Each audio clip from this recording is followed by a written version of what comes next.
Bonjour, chers amis, et comme on a l'habitude de le dire, chers ennemis, il y en a de plus en plus et tant mieux. Bienvenue dans Quelle semaine? Et il faut dire que cette semaine, elle est dans un drôle d'état, un peu du reste comme la France, hein. Ça ne s'arrange pas de semaine en semaine. Cette semaine, elle a été marquée par l'immarquable, par la présence de notre président de la République des images, Emmanuel Macron, au Proche-Orient. Il a cru bon, enfin, il était temps, trop tard à mon avis, pour marquer, d'aller au Proche-Orient, en Israël, à Jérusalem, à Amman, à Ramallah et au Caire. Il faut le reconnaître, c'est un voyage qui était à la fois, j'allais dire en même temps, nécessaire et inutile. Nécessaire parce que c'est un moyen de marquer quand même une présence, alors que l'absence était significative et interprétative. Inutile parce que la présence d'Emmanuel Macron au Proche-Orient n'a eu aucun effet. Pas plus d'effet qu'une olive qui tomberait d'un olivier centenaire. Aucun effet. Ça veut dire que, et c'est pénible à dire, on le dit avec souffrance, la diplomatie française n'est plus rien. Elle ne pèse plus. Pourquoi ? Parce que, comme le disait Raymond Aron, l'histoire est tragique. Et on ne peut pas jouer avec l'histoire comme on joue avec le jeu de domino des médias, comme on joue avec la festivité politique qui est aujourd'hui très à la mode. Le président de la République, qu'est-ce qu'il allait faire au Proche-Orient? En dehors d'être présent et d'espérer, comme on dit, des retombées mécaniques. Médiatique. Il a proposé une trêve humanitaire. Bon, c'est la moindre des choses entre nous. Il a appelé un cessez-le-feu. Oui, c'est évident. Il a réaffirmé la solidarité avec Israël et en quelque sorte l'amitié avec Gaza. Donc on est encore dans le même temps des peureux du temps. Moi, je trouve que cette posture ânesse, je pense à l'âne de Buridan, vous savez, celui qui ne savait pas choisir entre deux vasques, n'apporte rien et n'imprime plus. Le résultat de cette faiblesse diplomatique, c'est qu'on a été en quelque sorte, par l'intermédiaire de M. Macron, maltraité. Du reste, quand on lit la presse étrangère, et ça vaut le coup, parce que c'est en lisant la presse dite étrangère, je parle de la presse belge là, bon, c'est pas forcément très étranger, mais c'est quand même pas la France, on a un regard qui n'est pas celui que les médias d'ici portent, tant il est vrai qu'on a affaire à des médias, franchement, qui sont complètement domestiqués avec la laisse des subventions. Écoutez ce que dit un journal belge, et après on va revenir aux effets de la présence de notre président de la République des images et du son au Proche-Orient. En Belgique, on peut dire que la déclinaison du fameux en même temps, dont Macron, dit-on, a fait son mantra, Macron est un équilibriste qui veut réclamer le processus de paix. La voix de l'Hexagone, dit la presse belge, ne pèse plus lourd. C'est encore gentil de laisser entendre qu'on peut peser quelque chose. Les conséquences, c'est que le président de la République, et c'est triste pour nous, parce qu'à travers lui, c'est notre pays qu'on aime, qu'on veut défendre, qui est touché. Netanyahou, quand il a pris la parole, bon, vous me direz, il est quand même mal placé pour faire la leçon, mais enfin, bon, là, l'occasion était trop belle, a humilié Macron, en disant ceci, en 20 minutes de voiture, vous quittez Paris et vous arrivez dans des banlieues qui seraient des enclaves de Daesh. Vous avez bien entendu ce qu'il lui dit. Et ce n'est pas forcément faux. Nous ne pouvons pas vivre comme cela. Ce qui revient à dire que nous, on accepte de vivre un peu comme cela. Il a été accueilli, Macron, par des manifestations hostiles, de Ramallah à Amman. On ne peut pas dire que c'était le bienvenu. Et la rue arabe a fait entendre à son égard certains cris qui n'étaient pas de liesse, qui n'étaient pas d'accueil, loin s'en faut. La voix française a été inaudible en Jordanie, et même, coup de pied de l'âne de la princesse de Jordanie, 1 heure avant l'entretien que Macron aura avec son époux, entretien du reste d'1 heure là aussi, elle a éprouvé le besoin d'accorder une interview où elle a pris carrément position en faveur de la Palestine. Il n'y a pas eu de prise de parole conjointe entre le président Macron et le prince de Jordanie, le roi de Jordanie, pardon. Cela n'a pas été souhaité, n'a pas été voulu. Donc c'est encore là quelque chose qui montre que personne n'a voulu donner de l'ampleur à cette présence. Pourquoi ? D'abord parce que ce qu'il propose Macron est absolument irréalisable, absolument insensé et purement médiatique. Une coalition internationale. On sait très bien que c'est pas possible, parce que dans la coalition, il y a des pays qui sont hostiles à Israël, il y a des pays qui ne reconnaissent pas Israël, donc c'est impossible. La création de 2 États, reportons-nous à ce que disait De Gaulle, déjà la proposition était sur la table. Mais faudrait-il encore, pour qu'il y ait 2 États, que le Hamas n'exista plus, parce qu'il ne reconnaît pas l'État d'Israël. Donc on ne peut pas faire 2 États avec une puissance dominante dans l'un des 2 États supposés qui ne voudrait pas reconnaître l'autre. La vérité, et je reviens à ce que disait Raymond Aron, l'histoire est tragique. Alors, tant qu'on joue sur les médias, sur la festivité, tant qu'on joue sur les connivences médiatiques, sur la répétitivité médiatique, tant qu'on fait le président de la République qui est le président poupée de son et poupée d'image, on peut tromper, on peut farder, on peut maquiller, on peut perruquer la réalité. Mais quand on est au cœur de la tragédie et que l'on veut sur les décombres, comme il a essayé de le faire au Liban, en nous couvrant de ridicule, ça ne marche pas. Parce qu'il n'y a pas cette authenticité historique, cette relation de l'homme d'État à l'événement qu'il est capable de transcender et d'analyser quasi prophétiquement, comme beaucoup d'hommes politiques l'ont fait. On est malheureusement, et c'est dramatique pour le pays, dans le bling-bling. Et le bling-bling, dans la tragédie, il ne passe pas. Alors, qu'est-ce qui lui reste ? Comme d'habitude, il va faire des hommages. Il va organiser un hommage pour les victimes au monument dédié aux victimes du terrorisme, aux invalides. Vous vous rendez compte, il y a déjà un monument aux victimes du terrorisme. C'est dire à quel point on en a fait une inéluctable réalité. Il a célébré, le révérend père des hommages Macron, 20 cérémonies d'hommage nationales, alors que Sarko en avait fait 2 et que Hollande en avait fait 2. On voit la disproportion presque cinématographique, presque scénique. C'est que Macron n'existe que dans la mise en scène. Il n'existe que lorsque tintent les cloches de l'ego. Il n'existe que lorsqu'il est le président des patronages des hommages. En définitive, qu'est-ce qu'il a fait ? Vous voulez que je vous le dise ? Vous ne le devinez pas. Mais il a fait un tweet. Je vous le lis.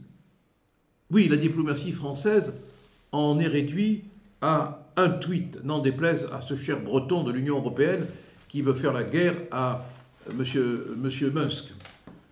Je ne sais pas si on prononce comme ça, c'est bien ça, c'est monsieur Musk, hein, Elon Musk. Oui, voici le tweet. Une paix juste et durable est possible au Proche-Orient. La France agit contre le terrorisme. Pour la protection des civils, et pour que les aspirations légitimes des Israéliens, comme des Palestiniens, le en même temps verbal, hein, soient prises en compte. La Jordanie est un partenaire essentiel sur le chemin. Si vous trouvez plus banal, si vous trouvez plus langue de bois, dites-le moi, on fera un concours. Hein.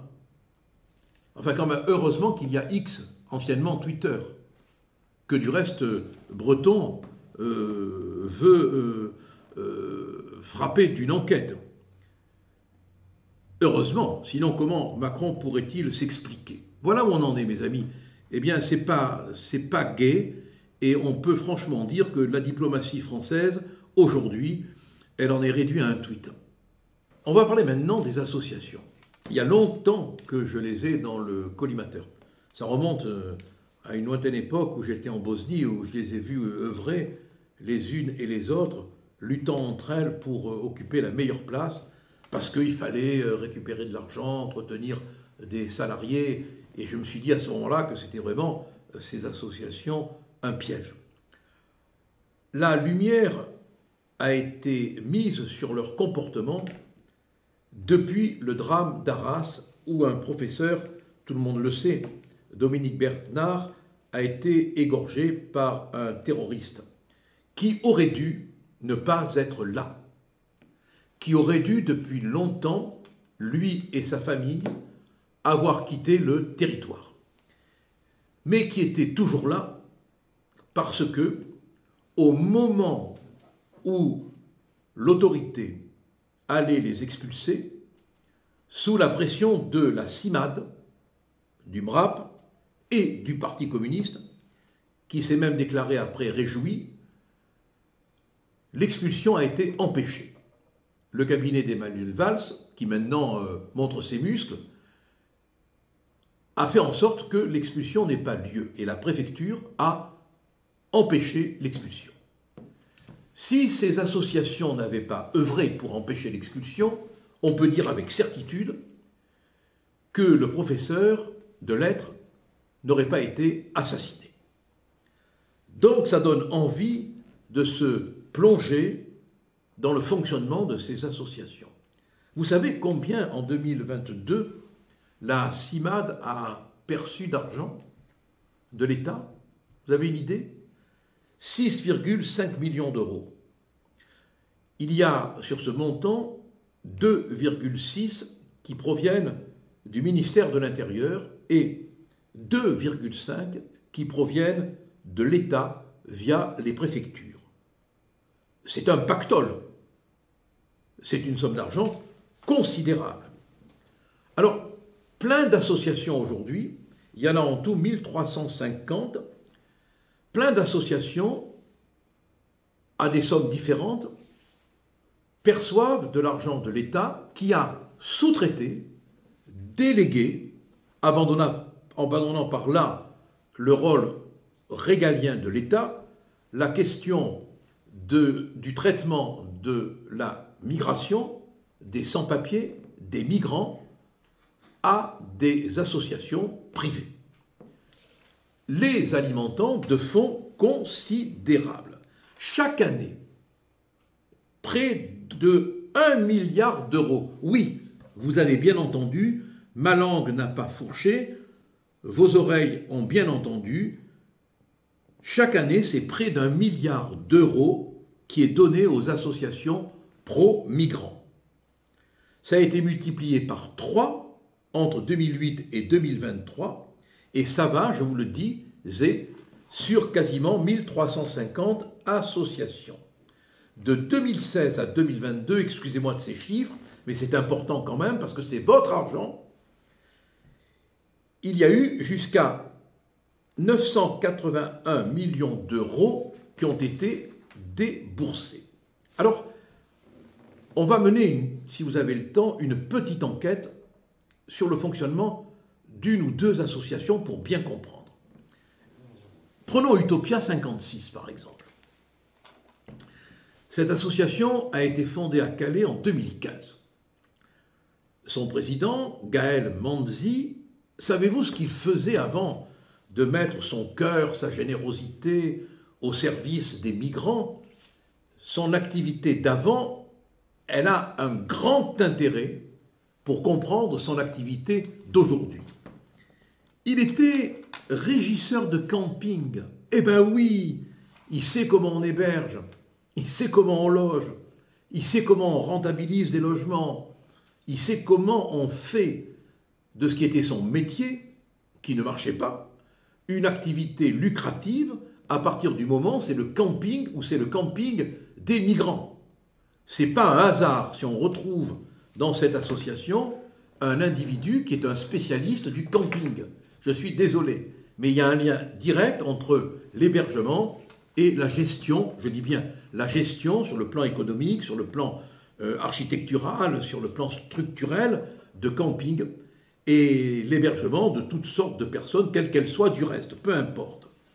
Son association va dans l'aide aux sans-papiers et la régularisation massive.